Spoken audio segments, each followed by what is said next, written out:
আসসালামু আলাইকুম। আমন্ত্রণ জাগো স্পোর্টসে, সঙ্গে আছে আমি আফরিন সুমনা। শুরুতেই জানিয়ে দিচ্ছি সংবাদ শিরোনাম। দলের প্রয়োজনে ওয়ানডে দলে ফিরলেন।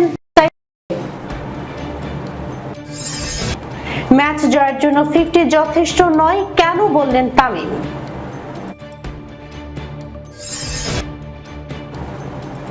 কারানের সেঞ্চুরিতে বাংলাদেশকে চ্যালেঞ্জিং লক্ষ্য দিল জিম্বাবুয়ে। ইতিহাস গড়ে ভারতে বিগ ব্যাশের উদ্বোধনী ম্যাচ।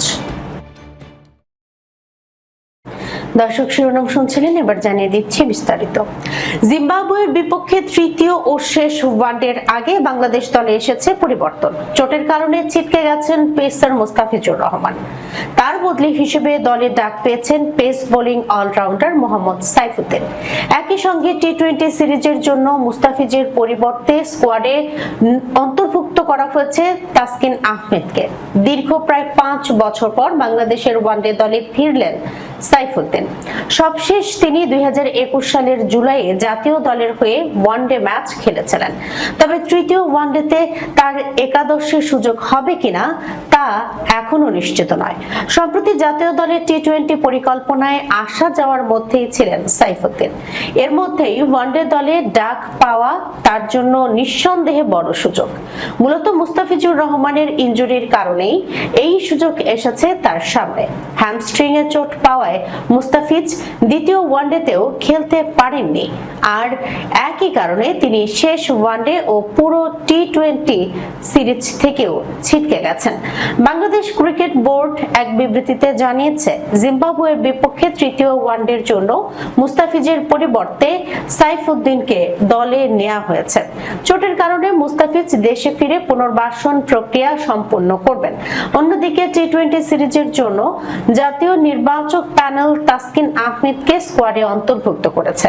এর আগে লঙ্কা প্রিমিয়ার লিগ খেলতে যাওয়ার পরিকল্পনার কারণে এই সিরিজ থেকে ছুটি নিয়েছিলেন তাসকিন। তবে জাতীয় দলের প্রয়োজনকে প্রাধান্য দিয়ে তিনি সেই সিদ্ধান্ত পরিবর্তন করেছেন এবং জিম্বাবুয়ের বিপক্ষে টি-20 সিরিজ খেলার সম্মতি দিয়েছেন। আগামী 11 জুলাই হারারেতে অনুষ্ঠিত হবে সিরিজের তৃতীয় ও শেষ ওয়ানডে। ইতিমধ্যেই প্রথম 2 ম্যাচে হেরে সিরিজ খুইয়েছে বাংলাদেশ। এরপর 15, 17 ও 19 জুলাই বুলাওয়েতে অনুষ্ঠিত হবে 3 ম্যাচের টি-20 সিরিজ। জিম্বাবুয়ের বিপক্ষে জাতীয় ওয়ানডেতে 13 রানের হারে 1 ম্যাচ হাতে রেখেই সিরিজ খুইয়েছে বাংলাদেশ। ম্যাচে 50 করলেও দলকে জয়ের বন্দরে পৌঁছে দিতে পারেননি ওপেনার তানজিদ হাসান তামিম। তাই ব্যক্তিগত অর্জনের চেয়ে দলের হারই বেশি ভাবাচ্ছে তাকে। ম্যাচ শেষে সংবাদ সম্মেলনে তামিম বলেন, আমার মনে হয় এগুলো ম্যাচ জেতানোর জন্য যথেষ্ট ছিল না। আমাদের শেষ পর্যন্ত ব্যাট করা দরকার ছিল, এখানেই ম্যাচটা হেরেছি, বলেন এই বাঁহাতি ওপেনার।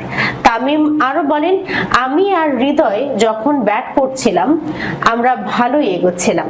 আমাদের বড় জুটি গড়ার দরকার ছিল। দুজনই 50 করে আউট হয়ে গেছে। অন্তত একজনের শেষ পর্যন্ত থাকা প্রয়োজন ছিল, সেখানেই ম্যাচটা হাতছাড়া হয়েছে। জিম্বাবুয়ের জয় বড় ভূমিকা রাখা বেন কারানের ইনিংসের সঙ্গে বাংলাদেশের ব্যাটিং এর পার্থক্য তুলে ধরেন তামিম। তিনি বলেন, কারান শেষ বল পর্যন্ত ইনিংস ক্যারি করেছে, আমরা সেটা করতে পারিনি। মূল পার্থক্য এখানেই। বাংলাদেশের হারের কারণ ব্যাখ্যা করতে গিয়ে তামিম ব্যাটারদের দিকেই আঙ্গুল তোলেন। এই ওপেনার বলেন, আমার মনে হয় আমাদের বোলাররা ভালোই করেছে, কিন্তু আমরা ব্যাটাররা ভালো ব্যাট করতে পারিনি। প্রথম ম্যাচেও 142 রান তাড়া করতে পারেনি। ব্যাটারদের আরো দায়িত্বশীল হতে হবে। সিরিজ হারলেও সামনে ঘুরে দাঁড়ানোর সুযোগ দেখছেন তামিম। টি-20 সিরিজের আগে বাকি থাকা শেষ ওয়ানডেকে আত্মবিশ্বাস ফিরে পাওয়ার মঞ্চ হিসেবে দেখছেন তিনি। আমাদের জন্য সিরিজটা ভালো যায়নি। টি-20 সিরিজের আগে আরেকটি ম্যাচ আছে, সেখানে যদি ব্যাটিং, বোলিং ও ফিল্ডিং 3 বিভাগে ভালো করতে পারি তাহলে কিছুটা আত্মবিশ্বাস পাওয়া যাবে। সেটাই টি-20 সিরিজের কাজে লাগবে, যোগ করেন তিনি। ম্যাচের শেষ দিকে আলো কমে যাওয়ার প্রসঙ্গেও কথা বলেন তামিম। লাইটের ব্যাপারটা আমাদের নিয়ন্ত্রণে নেই।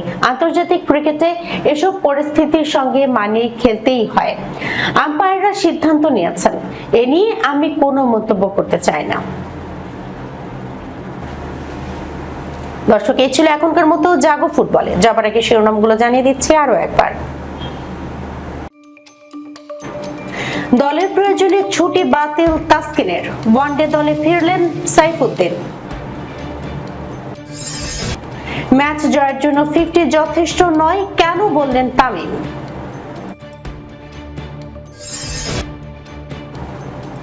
কারানির সেঞ্চুরিতে বাংলাদেশকে চ্যালেঞ্জিং লক্ষ্য দিল জিম্বাবুয়ে।